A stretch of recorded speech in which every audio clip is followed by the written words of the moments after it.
Muy buenos días, muy feliz jueves y bienvenidos a Reflexiones, el podcast de discusión inteligente y de razonable creer en Dios. Mi nombre es Juan Callejas. Yo soy Stephanie Gese. Y es un verdadero gusto estar con ustedes y continuar con un día más de nuestra lectura y nuestra reflexión sobre el libro de Esther. El día de hoy nos vamos a enfocar en el capítulo número 4. Así que Esther 4, leyendo desde la Nueva Traducción Viviente. Cuando Mardoqueo se enteró de todo lo que había sucedido, se rasgó su ropa, se vistió de tela áspera, se arrojó ceniza y salió por la ciudad llorando a gritos con un amargo lamento. Llegó hasta la puerta del palacio porque no se permitía que nadie entrara por la puerta del palacio vestido de luto. A medida que la noticia del decreto real llegaba a todas las provincias, había más duelo entre los judíos. Ayunaban, lloraban y se lamentaban. Y muchos se vestían con tela áspera y se acostaban sobre ceniza. Cuando las doncellas y los eunucos de la reina Esther se le acercaron y le contaron lo de Mardoqueo, ella se angustió profundamente. Le envió ropa para reemplazar la tela áspera, pero él la rechazó. Luego, Esther llamó a Atac, uno de los eunucos del rey que había sido designado como su asistente. Le ordenó que fuera a ver a Mardoqueo y averiguara qué era lo que le preocupaba y por qué estaba de luto. Entonces Atac salió a buscar a Mardoqueo a la plaza frente a la puerta del palacio. Mardoqueo lo puso al tanto de todo lo que había pasado. Hasta le dijo el monto exacto de dinero que Amán había prometido depositar en la tesorería del reino para la destrucción de los judíos.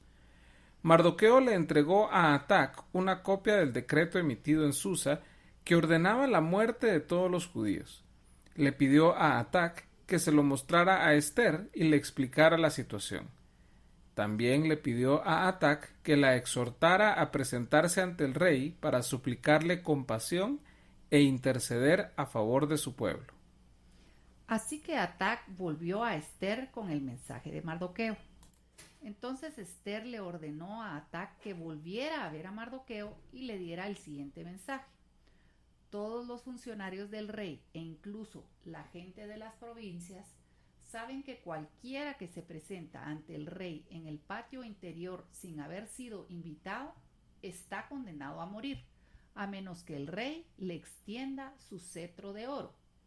Y el rey no me ha llamado a su presencia en los últimos 30 días. Así que Atac le dio el mensaje de Esther a Mardoqueo. Mardoqueo le envió la siguiente respuesta a Esther. No te creas que por estar en el palacio escaparás cuando todos los demás judíos sean asesinados. Si te quedas callada en un momento como este, el alivio y la liberación para los judíos surgirán de algún otro lado, pero tú y tus parientes morirán. ¿Quién sabe si no llegaste a ser reina precisamente para un momento como este? Entonces Esther envió la siguiente respuesta a Mardoqueo. Ve y reúne a todos los judíos que están en Susa y hagan ayuno por mí. No coman ni beban durante 3 días, ni de noche ni de día. Mis doncellas y yo haremos lo mismo. Entonces, aunque es contra la ley, entraré a ver al rey. Si tengo que morir, moriré. Así que Mardoqueo se puso en marcha e hizo todo tal como Esther le había ordenado. Fin del capítulo 4 de Esther. Y aquí continuamos en nuestra historia y vemos la respuesta de Mardoqueo hacia lo que él había escuchado del decreto del rey, que a través del cual se mataría a todos los judíos por orden de Amán, gracias a que Mardoqueo no se plegaba, digamos, a honrar a Amán de la manera que él quería, inclinándose ante él. ¿Qué te pareció este capítulo, Stephanie? Pues primero lo que observo es que ha de haber sido una cosa inmediata que no tenía mucho de saberse, por lo que la reina no estaba enterada, ¿verdad? Obviamente las mujeres pues eran una parte de la población que no era tomada en cuenta en muchas cosas y Eso tiene que tomarse en cuenta que era por eso también, ¿verdad? Pero sí era una cuestión que acababa de suceder y que ya se iba a dar. Sí, y aquí yo miro dos cuestiones importantes. Hay uno, por un lado, vemos la realidad de la noticia y el luto que provoca en el pueblo judío.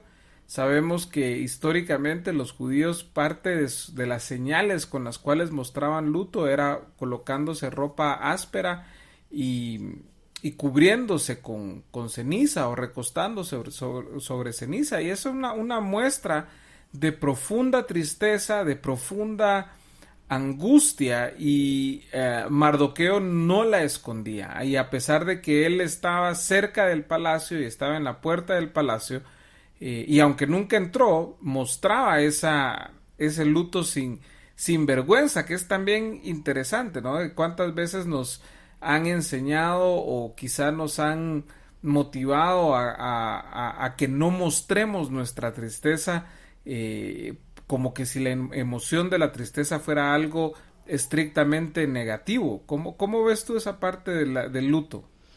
Pues sí, me llamó personalmente mucho la atención las características de vestirse con ropa áspera y echarse ceniza, ¿verdad? Era algo totalmente notorio porque era otro tipo de vestimenta.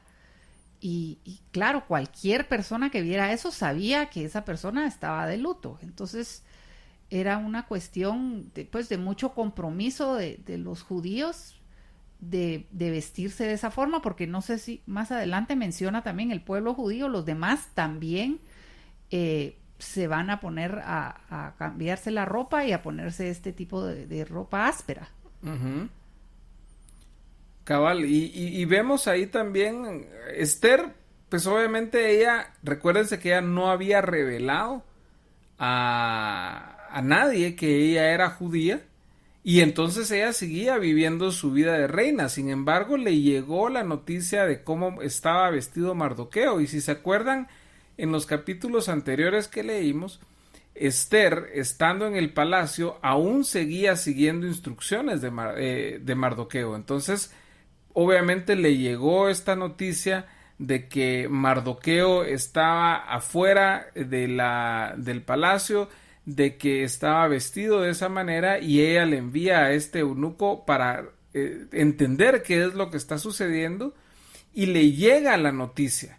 Pero no solo le llega la noticia de qué es lo que va a pasar, de este decreto malvado de Amán, de la cantidad de plata que sacó para financiar este genocidio, sino que además le llega una petición de Mardoqueo de que por favor interceda a favor de Israel delante del rey. ¿Cómo viste tú esa parte? Bueno, pues claramente ella lo explica, que primero se pone con mucho miedo y le explica que ella no se puede presentar ante el rey si no recibe una invitación y tiene 30 días de no verlo. Pero ese tipo de respuesta pues no le parece muy buena a Mardoqueo, quien le vuelve a insistir, y ahí sí le dice, bueno, definitivamente se van a enterar de que ella también es judía, que por favor haga algo. Entonces ella reacciona, ¿verdad? Y decide con valentía enfrentarse a lo que tiene que hacer, que es presentarse ante el rey sin invitación ni nada. Y lo que sí es que pide que se haga un ayuno para protección. Así es. Y aquí es donde vemos en los últimos versículos de este capítulo, del 13 al 17, vemos dos muestras de fe sumamente poderosas. Por un lado, y esto es algo sumamente importante a lo largo del libro de Esther, y pues vale la pena mencionarlo desde ya y mantenerlo presente. Esther es el único libro de la Biblia donde no se menciona la palabra Dios, y eso es sumamente interesante, pero no deja de estar presente Dios en toda la narrativa de Esther. Y vemos al principio, vemos a Mardoqueo en el verso 14, confiando en la promesa de Dios para Israel, cuando dice: si te quedas callada en un momento como este, el alivio y la liberación para los judíos surgirán de algún otro lado. O sea, él sabe que Dios tiene un plan para Israel y que lo va a cumplir con, sin o a pesar de ellos. Y por eso la pone a ella en esa encrucijada. ¿Quién sabe si no llegaste a ser reina para un momento como este? Y la otra es justo lo que tú decías, Stephanie, del ayuno que pide Esther. O sea, es esa consagración a Dios, esa búsqueda intensa, enfocada de Dios, en preparación para llegar delante del rey e incluso estar dispuesta a sacrificar su vida. Esa frase al final del verso 16, si tengo que morir, moriré, es sumamente poderosa, pero a la vez sumamente llena de fe en Dios. ¿Cómo analizas tú todo esto último, Stephanie? Pues sí, yo creo que definitivamente donde dice en el versículo 14 que hablábamos que Mardoqueo está seguro que Dios tiene un plan para ellos. Entonces creo que también ese es el punto donde ella dice, bueno, pues sí, y si estoy aquí es por algo y porque es la voluntad de Dios y seré utilizada para algo beneficioso para mi pueblo. Y es donde ella se anima, ¿verdad? Aunque sea a arriesgar su vida. Así es. Y esa es, creo yo, una de las cosas más inspiradoras del libro de Esther en la palabra. ¿Qué esperas tú en lo que sigue de Esther? ¿Cómo has visto estos primeros 4 capítulos? Pues muy interesante porque veo la determinación de Mardoqueo y la buena influencia hacia Esther, ¿verdad? Para que se cumpla la voluntad de Dios de liberar a este pueblo de ese genocidio y pues ellos son 2 personajes claves en este reinado, ¿verdad? Definitivamente. Y bueno, el día de mañana vamos a continuar con el 5º capítulo, vamos a continuar explorando esta maravillosa historia de la Biblia de la reina Esther. Pero espero de verdad que mientras ustedes nos han acompañado en estas lecturas y reflexiones, que sea el Espíritu Santo el que los mueva a explorar más en el texto, a leerlo, a comentarlo con otros, a compartirlo, porque hay mensajes muy profundos de esperanza en estas palabras que hemos estado leyendo. ¿Qué mensaje tienes tú para cerrar nuestro programa hoy, Stephanie? Pues el mensaje es: sigan leyendo esta linda historia, muy conmovedora, muy dura, ¿verdad? Y la podemos yo siempre pienso en este tipo de historias, compararlas con situaciones actuales o de hace no mucho tiempo, para poder reflexionar cómo Dios ha venido actuando en la historia, ¿verdad? Excelente, definitivamente esa es una reflexión clave, la intervención de Dios en la historia, en la vida de cada uno de nosotros. Bueno, entonces será el día de mañana cuando continuemos con nuestra lectura y reflexión de Esther, mañana viernes, y les deseo de verdad que el Señor guíe sus corazones, que los guarde, que los proteja, que tenga misericordia de ustedes y su gracia y su paz estén siempre con cada uno de ustedes y sus familias. Mi nombre es Juan Callejas. Y yo soy Stephanie Gese. Y esto fue Reflexiones, el podcast de discusión inteligente y razonable creer en Dios. Nos vemos mañana.